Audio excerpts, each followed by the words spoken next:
Salut, voici la partie A du BEPC 2014 consacrée aux activités numériques qui rapporte 7 points. Premier exercice, tu dois relever une série d'égalités et dire si elles sont vraies ou fausses. C'est du calcul rapide sur les intervalles, les fractions et les racines carrées. Deuxième exercice, on te donne deux expressions littérales. Tu dois factoriser, donner la condition d'existence et simplifier une fraction littérale. Troisième exercice, on a un tableau statistique avec la répartition des pointures de chaussures de sport. Tu dois repérer la classe de plus grand effectif, puis construire l'histogramme de la série. C'est une partie qui mélange calcul, factorisation et statistique. Tu veux chaque étape expliquée? Écris au numéro indiqué en bas. Voici la partie B du BEPC 2014, consacrée aux activités géométriques, avec un barème de 6,5 points.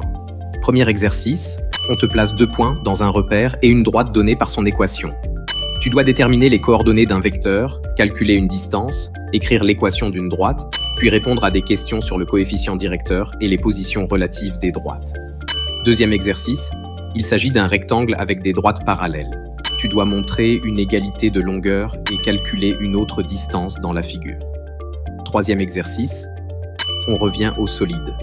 Tu dois retrouver la bonne formule du volume d'un cône de révolution, puis calculer le rayon de sa base à partir du volume et de la hauteur donnée.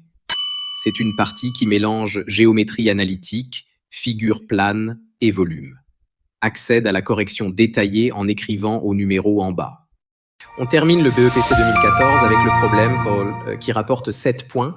Dans la première partie, tu travailles sur deux fonctions, f de x égale 80x et g de x égale 200 moins 120x.